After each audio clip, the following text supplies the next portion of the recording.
So if your relationship is based upon a feeling or an emotion only, then it's only going to be as strong as that feeling or that emotion. Well, hello there everyone. This is JTM India and today we're going to talk about the chemistry of attraction. So if your relationship is based upon a feeling or an emotion only, then it's only going to be as strong as that feeling or that emotion. And we all know our feelings keep changing.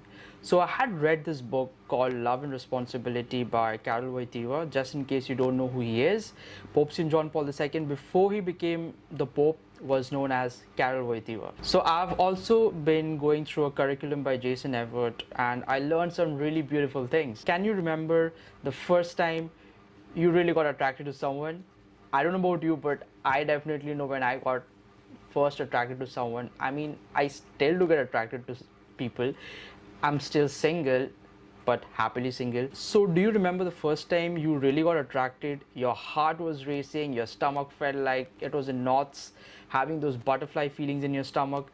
You were very happy, yet little nervous.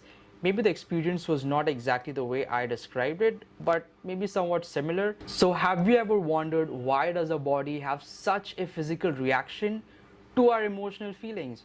One reason is because of this chemical known as phenylethylamine. It is a natural amphetamine in our brain that triggers the release of dopamine that gives us a blissful feeling. Meanwhile, another chemical known as norepinephrine kicks up the level of adrenaline in our body, making our blood pressure increase. In all of this makes an intense experience. However, I also read that it is believed by some scientists that the body develops a tolerance for these intense chemicals and in time they start to fade away somewhere between 18 months and 4 years into the relationship. For teens, the duration seems much less, between 3 months to 4 months. As a result, people who rely too heavily on their emotions, people who rely too heavily on their feelings of love alone, often give up on the relationship. When these feelings disappear, the infatuation fades, so do they, and their relationship.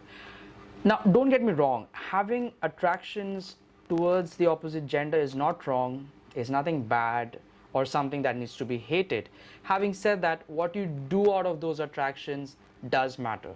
To quote Pope St. John Paul II from his book Love and Responsibility, attraction is the essence of love and in some sense is indeed love.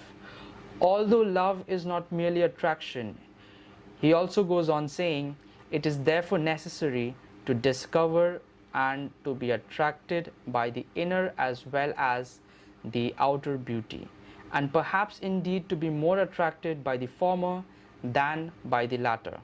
The attraction on which this love is based must originate not just in a reaction to visible and physical beauty, but also in a full and deep appreciation of the beauty of the person. To conclude, we need to remind ourselves that there are times in our lives when we must make choices of good and for evil. We live this experience on a daily basis because deep inside there is a battle raging between love and lust. The battle involves life-saving and faith-rattling message from our friends, parents, the church, and also from the media. The battle will continue, but we do not have to fight it alone. Pope St. John Paul II's teaching found in the theology of the body can lessen the intense of this battle if we submit our desires daily to Christ through prayer. It is in prayer that we will gain the interior strength to turn our impurities into purities, selfishness into generosity, and from lust to love.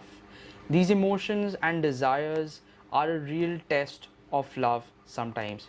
But when we pass through this desert, a deeper and a more powerful love can take its place. As someone once said, young love is a flame, very pretty, very hot, and very fierce, but still only light and flickering. The love of the older and the disciplined heart is as coals, deep burning and unquenchable. God bless.